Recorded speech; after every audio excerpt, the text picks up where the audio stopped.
اچھا سر، یہ بتائیے گا، اب انوار الحق حکومت کا یا پھر انوار الحق کا اقتدار کا سورج غروب ہو چکا ہے، تو آپ ہمارے ناظرین کو بتائیے کہ تمام انوار الحق کے ٹینیور میں پازیٹیو ایکٹیویٹیز جو تھیں وہ کیا تھیں، جو کہ ہائی لائٹ جن کو کیا جا سکے، اور نیگیٹو ایکٹیویٹیز ایسی کیا تھیں کہ جن کو آپ ہائی لائٹ کرنا ضروری سمجھتے ہیں؟ دیکھیے، میرے خیال میں ایک جرنلسٹ جو ہے وہ کسی بھی حکومت کا ترجمان نہیں ہوتا کہ بالکل وہ بتائے کہ اچھائی کیا تھی، برائی کیا تھی۔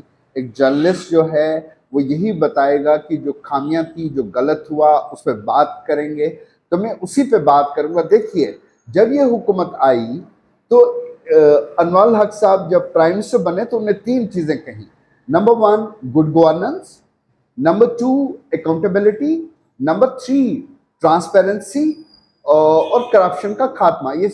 یہ چاروں چیزیں ان کی حکومت میں جو تھیں مسنگ رہیں اس پورے ٹینیور میں، اس 2.5 سال کی جو حکومت تھی، اس کولیشن گورنمنٹ کی، جس میں سبھی جماعتیں تھیں ایکسیپٹ پی ٹی آئی، جو پہلے ماضی میں بھی حکومت کر چکے ہیں، یہی حکومت میں رہے ہیں جب سے یہاں پارلیمنٹری سسٹم انٹروڈیوس ہوا 1974 میں۔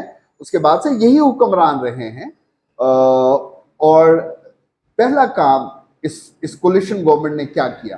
پہلا کام انہوں نے یہ کیا کہ 13th امینڈمنٹ میں وزراء کی تعداد پر قدغن لگائی گئی تھی، یعنی 16 سے زیادہ وزیر نہیں ہو سکتے تھے۔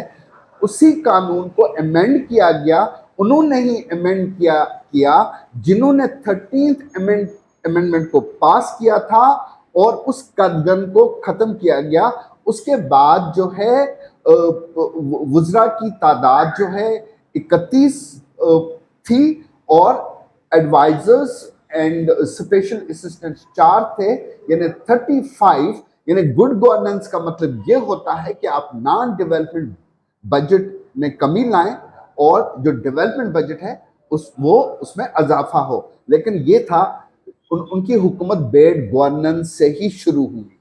تو بیڈ گورننس سے شروع ہونے والی حکومت گڈ گورننس کیسے لا سکتی ہے؟